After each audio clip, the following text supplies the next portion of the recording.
Julien Gabert. I will be presenting this presentation on how to make urban and sanitation planning work. Little ambitious, and with lessons learned from West Africa, but also some experiences in Southeast Asia, Madagascar, and Haiti. So first of all, a few information about GRET. GRET is a French NGO working for development in about 30 countries in many fields: agriculture, child health, energy, water and sanitation. So we have around 700 colleagues around the world implementing 150 projects every year. Concerning water and sanitation and waste management, we have an approach based on services. So we work with local service owner and service provider in order to give an equitable and sustainable access to water and sanitation services for all. We have around 60 colleagues in 9 countries, mostly in Africa, West Africa, with Burkina Faso, Senegal, Mauritania, and we also in Congo, in the Democratic Republic of Congo, Madagascar. Southeast Asia is Laos and Cambodia, and in Haiti too. And we have around 30 projects going on in water sanitation and solid waste management. So, when I was invited to give a presentation here in the BORDA Symposium, Dr. Gabert asked me to address three main questions for this presentation. Here they are. What are the main challenges to bring sanitation programs on the municipality level to a success? What are the bottlenecks, the mistakes in international cooperation that should be avoided? And what is needed from national and local players and the international community in the future to ensure an integrated management of sanitation, especially in West African region. So I started to think about it and look for the magic formula, but so finally I had to be humble, and I will give you some hints in order to address these questions based on field projects. So, in order to address this question, I went back to our strategical frame for our interventions in water and sanitation, and I chose to focus on the first axis, that is strengthening the local actors in the sanitation field when we intervene mostly in West Africa. So I will focus here on this aspect with the strengthening of two kind of actors, stakeholders that are very important in our project for this service approach. The service owners, mostly municipality, but also national public utilities, and service providers that may be either private or public service provider. So through projects and sanitation services implemented in our project, this capacity building goes through trainings that can be technical, but also on service ownership, like going through bidding processes that are something that are not always well known from our partners, like municipalities where we intervene. We have also what we call learning by doing, with co-implementation of projects and building up of sanitation services on the field. And we try to propose technical assistance on the long term also, in order to strengthen our partners. So we have to deal with all aspects of service ownership in this capacity building. That will be sanitation sanitation planning, service definition, service implementation, control of the service, etc. So here is an example from Madagascar in the capital, Antananarivo, where we worked with 3 municipalities, including Antananarivo, and in order to implement fecal sludge management services at a decentralized scale. So we put up pit emptying services and build up DWATs in 4 neighborhoods in order to address the fecal sludge management problem there. So the municipalities were trained on all aspects, communication and sanitation, technical aspects, how to define a sanitation service, etc. Here you have an example of that's the sanitation mapping that was done there. You can see this mapping being done by the municipal electives during a session, and that allowed us to define where to build what kind of toilets on the access segment and where to build the DWATs on the treatment segment. Another example was in Senegal, in the small town of Diawara, where we've been working with the municipality for now around 10 years. So we've been through a process of local planning. First of all, water and sanitation planning, and sanitation was precised in a sanitation master plan, defining their priorities. So from 2005 to 2010, we've been working on the local water system service. Now, most households have water on tap at home in Diawara, and the service is managed. Is one of the first privately managed services in small town in Senegal. Then the second priority was the waste management service that is now operational since last year, and then it's about rainwater. I don't know if you see clearly the maps. So detailed studies about rainwater management have been done in Diawara in order to have interventions on with alternative techniques, not only drainage, but more financially affordable techniques. And wastewater is the last of their priority, as often in West Africa. Diawara is quite well equipped with toilets, and they already have a pit emptying service. So the point is here,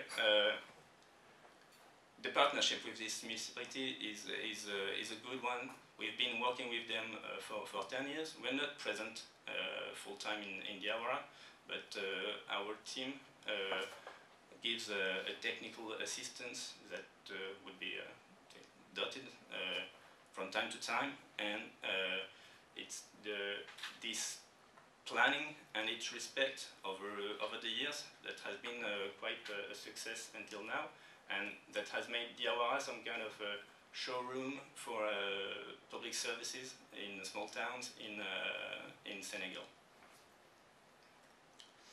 So these second actors that we try to strengthen are the local service providers, they be private or public.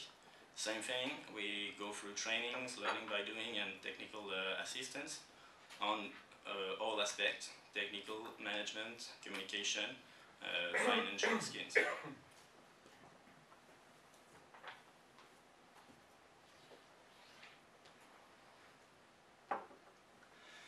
So the examples here are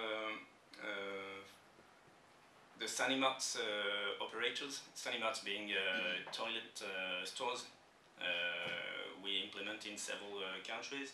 You have here example in Dar el Barka in Mauritania, and the Dutuntul stores that are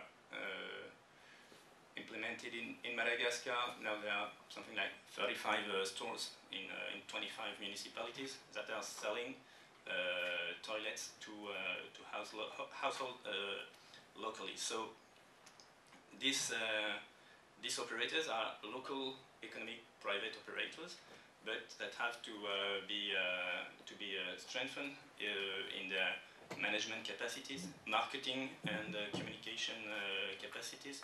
And so we have to go through a long process of training and learning by doing with them all over the implementation of this service. Another example, more on the management of a service, not selling products, was the experience with the managers of small ball sewers service in Laos and Cambodia. In Cambodia, being in partnership with BORDA on the DWATS system. So that's it for the capacity building of local actors. That was my first focus. The second focus is the methodological approach we have for implementing these services. First of all, work on the complete sanitation chain, but I will be fast on this one, and then propose actions based on an in-depth diagnostic and local sanitation planning that may link with urban planning, local urban planning, and take into account in these services all aspects of sanitation, management, and actors' capacity building, communication, awareness raising or marketing communication, technical aspects, and financing to have viable services.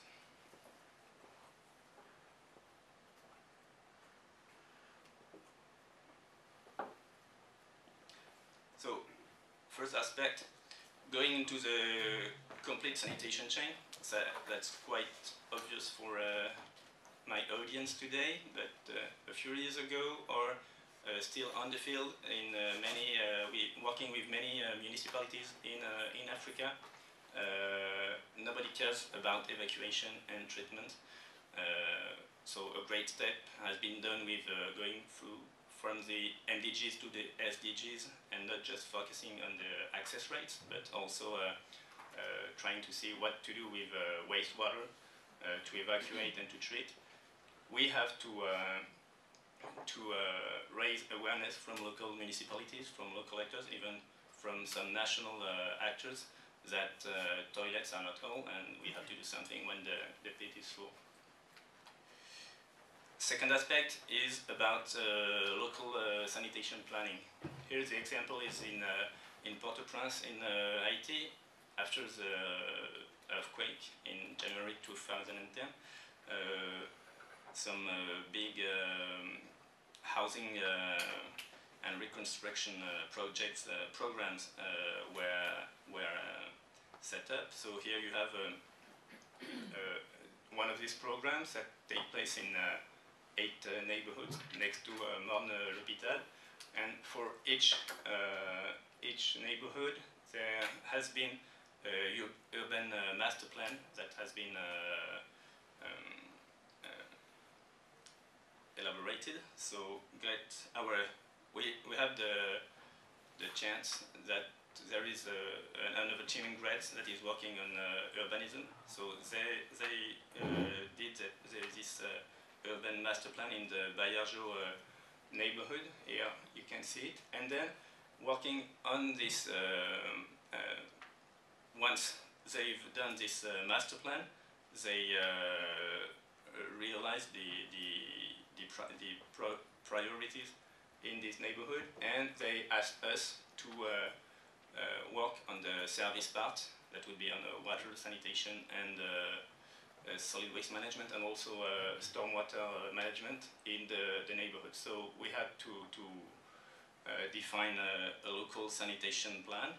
You have here the very simple sanitation mapping for this neighborhood, and the definition of the solutions for sanitation on the access, evacuation and treatment segments, and we also had to do detailed studies in order to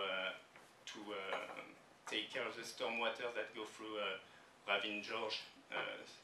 That's the blue line you see here, in order to limit the flood problems in this neighborhood.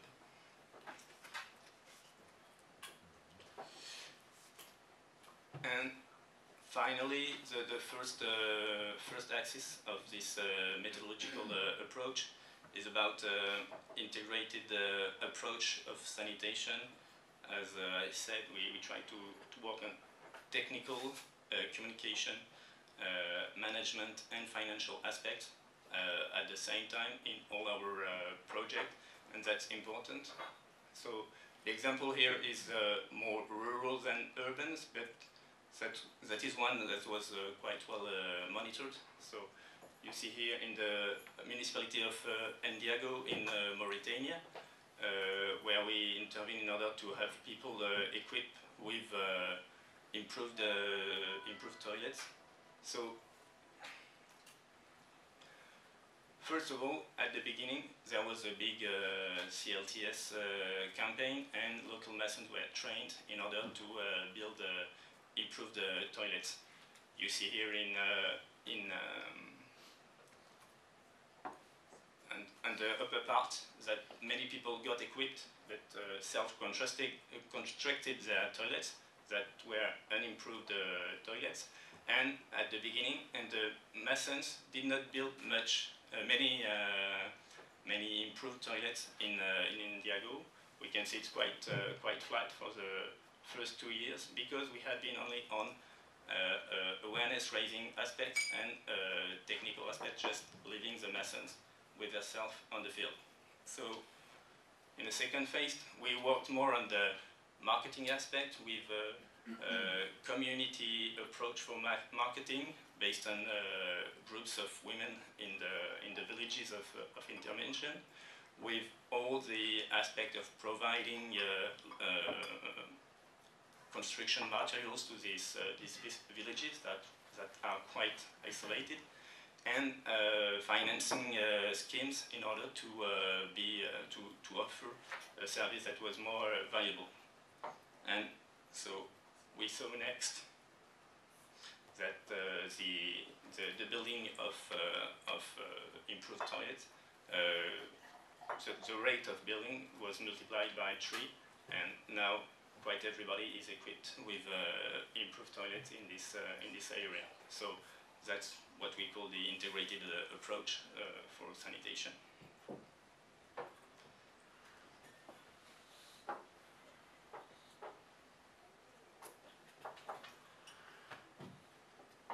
So for the second question I've been asked to address, what are the bottlenecks, mistakes in international cooperation that should be avoided? I will be mostly focused on funding aspects.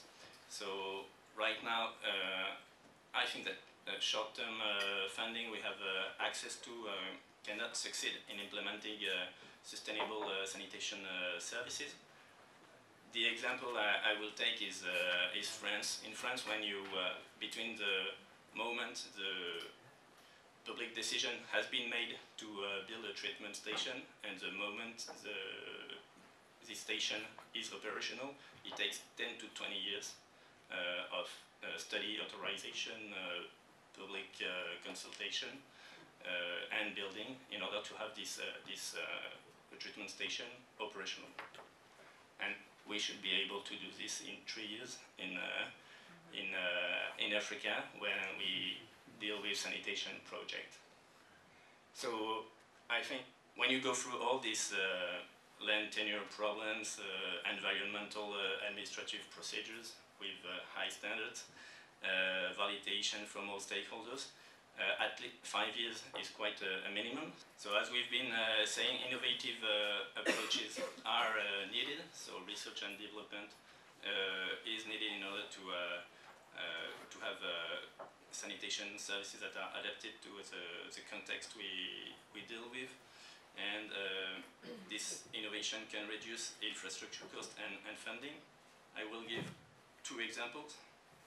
One is a study made by Eawag Sandek in Dakar on the costs of on-site and off-site sanitation in 2 neighboring districts of Dakar.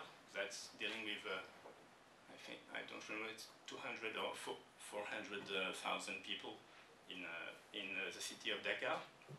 And you can see that total costs, investment costs of the sewer system from access to treatment are 8 times the cost of the on-site, the fecal sludge management value chain that is implemented in this neighborhood. So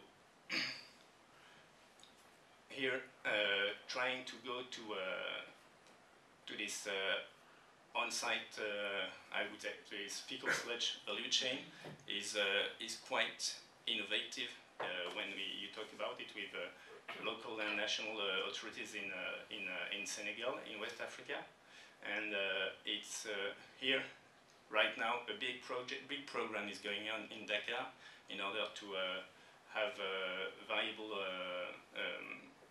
sludge emptying and sludge treatment services in Dakar. Another example was 2 projects GRET is currently implementing, one in Senegal and Madagascar. So here, as opposite to the precedent example, this is not a scientific study, but it's just to give you an idea of what we are dealing with. In Senegal, I've been fighting with my funders because they told me that 67% in hardware in the budget was not enough. GRET is so expensive, you have so many human resources, etc. So, and we end up with a project, a sewer system that will cost at the end 4,500 euros per household, only for the sewer system, not even the treatment system. In Madagascar, at the same time, in quite a research and development project where infrastructure building in fecal sludge management value chain on a DWATS decentralized approach. The hardware is only 20%, and we went down to 60 euros per household in order to propose to this household evacuation and treatment of their fecal sludge. So that's a ratio of 75 to 1 that gives us some hints in order to think about it. And finally, the last question was what is needed from national, local players and the international community in the future to ensure an integrated management of sanitation. So once again, I think we still have to raise awareness of our partners on the necessity to work on the complete chain.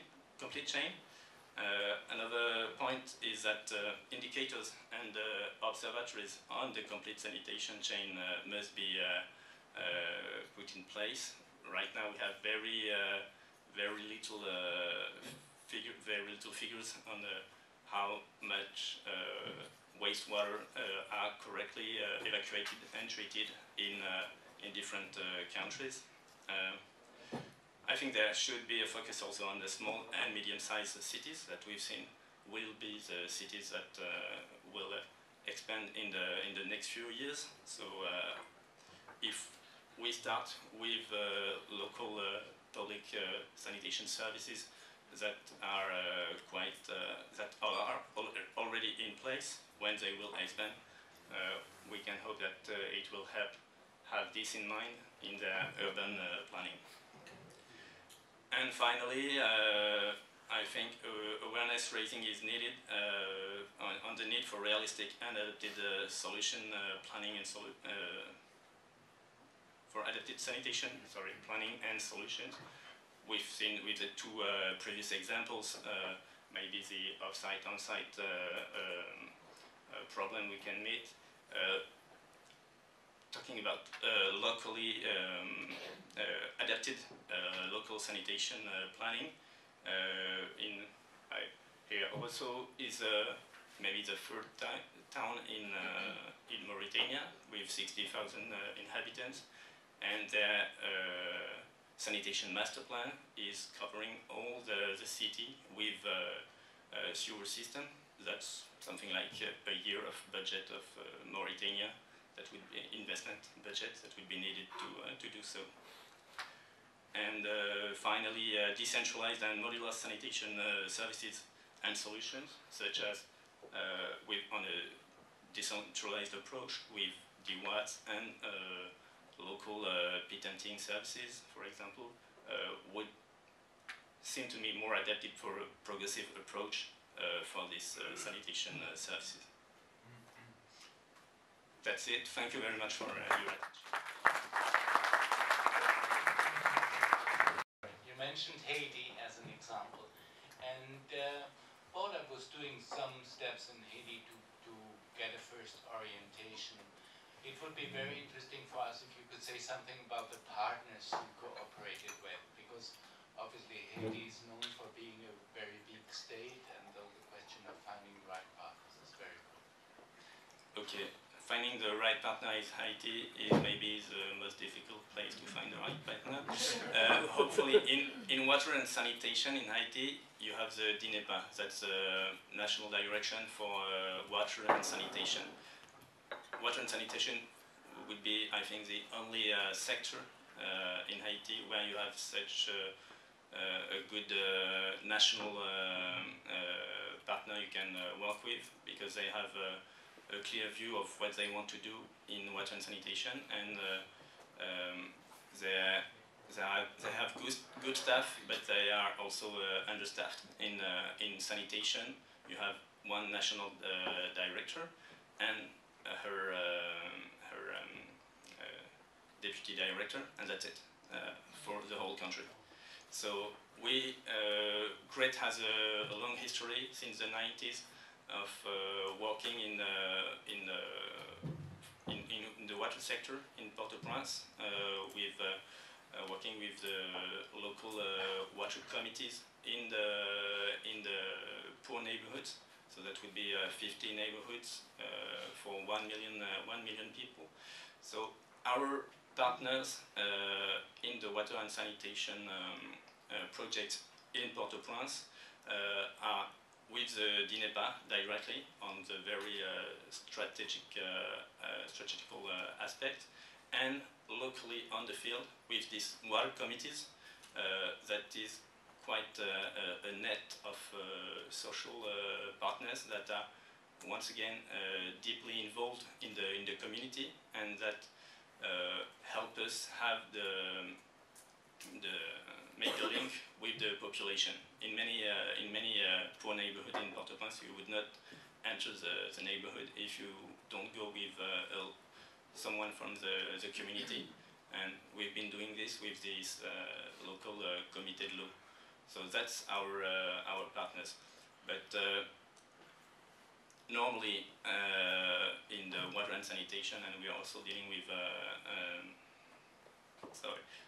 for sanitation and solid waste management, we should be also working with the municipality of Port-au-Prince, and there it begins to be very difficult.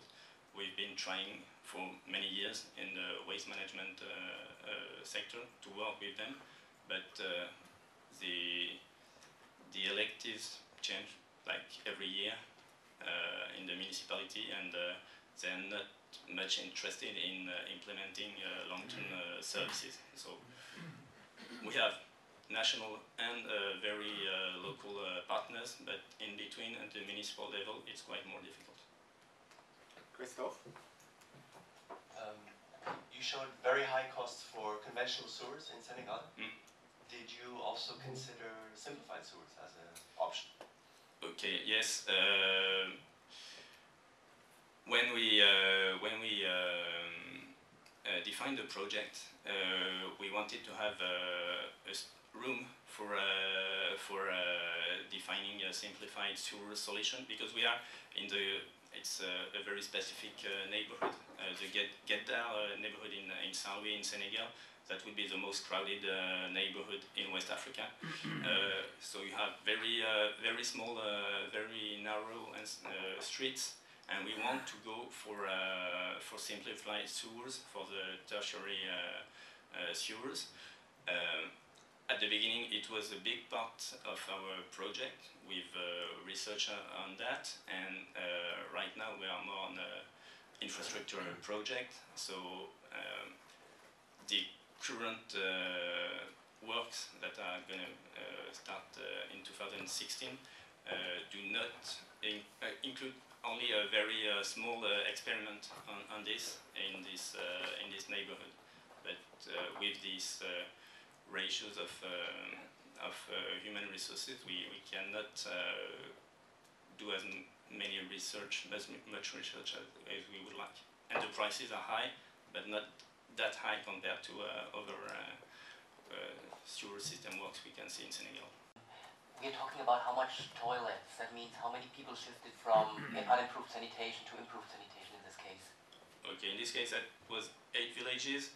We're dealing with 300 toilets here. So that's in the Diego municipality. I think on our program we are on about 1,800 toilets. What's interesting, that's one point I didn't develop in my presentation, but what's interesting in this experience in Mauritania is that we have a national direction for sanitation that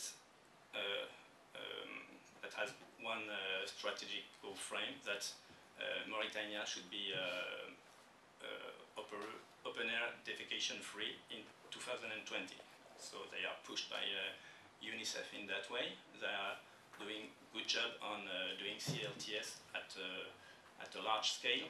Right now, maybe half of Mauritania has been undergoing, rural Mauritania has been undergoing CLTS, and I think they will have touched every village by 2020. But that lets these villages with an improved sanitation. So, and an improved CLTS is a very efficient strategy, because you see that everybody very shortly all households equipped with toilets. But for example, here in Diego, you see that after the rainy season, you have a drop in the number of toilets that are existing, because rainy season takes down parts of the toilets. So they just collapsed. They collapse, exactly. So CLTS is powerful because people rebuild that toilet for the first time. But after, you see, over time, toilet collapse and people don't build again. So here, GRET has been promoting an approach with CLTS and marketing in order to have people build improved toilets. We have been working on 35 villages compared to 3,000 or 4,000 villages that are declared open defecation free. But now we also have a permanent technical assistance to the Ministry of Water and Sanitation, and so we are working on the strategy in big programs. Next step, we will be implementing this approach in 500 villages that will be covering 20% of rural Mauritania, and with this technical assistance at national level, we hope to be working on a national strategy if this is also a success at scale, in order to have people equipped with improved sanitation also.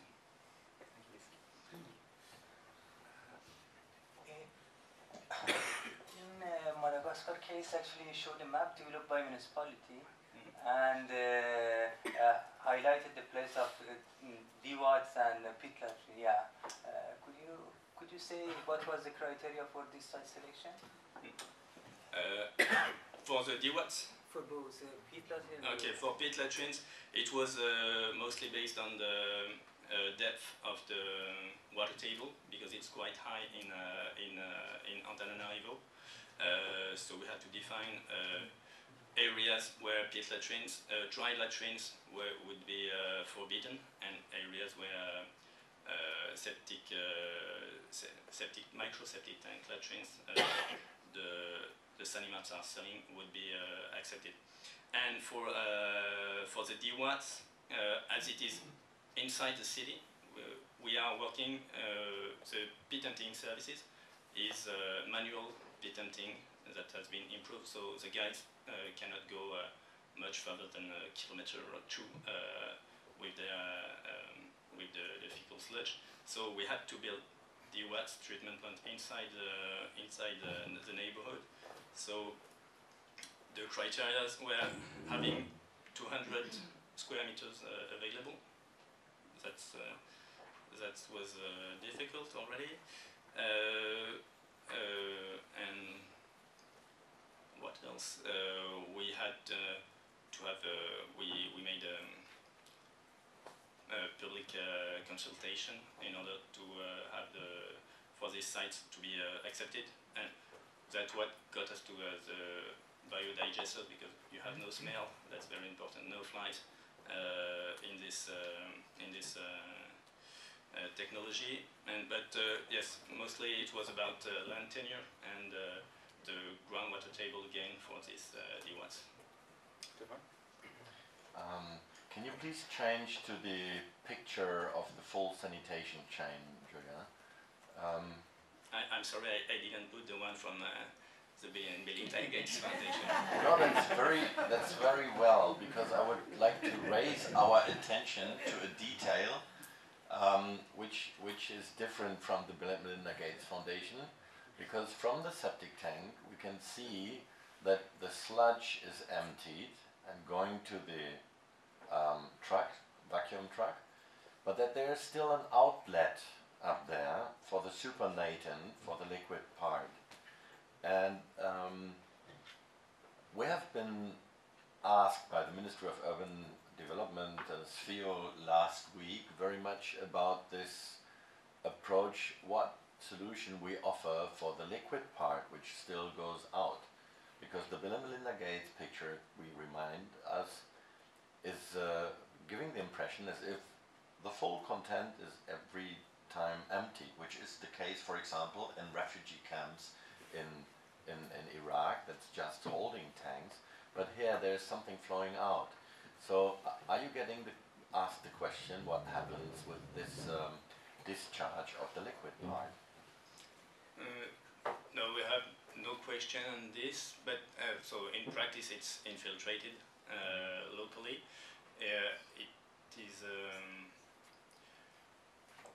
It may be a problem in areas where you have a high groundwater table. Once, according to me, once again, it's about being pragmatic and climbing the sanitation scale one step at a time. So right now, it's there are traditional latrines and pit latrines, dry pit latrines that are built. We are going for septic tanks, so you have already kind of treatment before the liquid part is infiltrated. So that's a first step. And doing this sanitation mapping work with municipalities and stores managers, we are trying to raise awareness on this problem and have them not accept pit latrines in these areas. So we decrease the pollution of this water table, but there is still a problem remaining. Richard, last question. Yeah, Richard Elliott, I'm a water and sanitation engineer, freelance. Your cost comparison showing a ratio of 75:1, where you compare a sewer collector system and just a simple sludge emptying and disposal site is of course not fully correct, because it's a question of the effluent quality. especially with the wastewater, if you want to go down to 20 BOD or COD, then this costs, this is real money. So to compare it in such a simple way, of course, is a very basic figures. And if you have the wrong groundwater table, you have the wrong soil conditions, it simply won't work. So it's extremely simplified.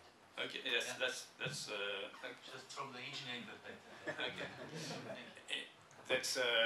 That's why I hesitated to show these figures. In fact, in Senegal, in the context we are dealing with, we could not work on the fecal sludge management value chain. That is what is existing right now, because the groundwater table is really high, that there are many problems. So anyway, we had to go for a sewer system. Yeah. Now, talking about quality of treated effluent, right now it's better in the our analysis in the case of Madagascar respects the national standards that are 50 for BOD, and in Senegal we don't own or manage the treatment plant that is managed by the national public utility, and it's pound system that has been built in 1986, not maintained, and right now the treated water don't respect their own standards. That's quite simplified, but I think that the ratio of 75, even if you divide by 10 this ratio, you still have you come back to this example where for that's much more scientific, thanks to Sandek, and you have here a good treatment, the same environmental and technical services that is given to provided to the population in technically speaking, and you have a ratio of 1 to 8 on the infrastructure costs. Teddy, last question. Richard, can you push out? Oh, yeah. Okay. Yeah, it's Teddy Garland from Durban. Do you have an exit strategy to ensure that you'll have a sustainable O&M plan in place? So, exit strategy, that's what I try to call the program approach. In the case of Madagascar, for example, we had funds for a 3-year program that took finally 3.5 years. After 3.5 years, we have built the station, we have put in place the service, but if we had been limited to these funds, we would have gone and let the service provider, the local private that are manual pit emptiers and small local economic operators, deal themselves with this with the mess, with the services.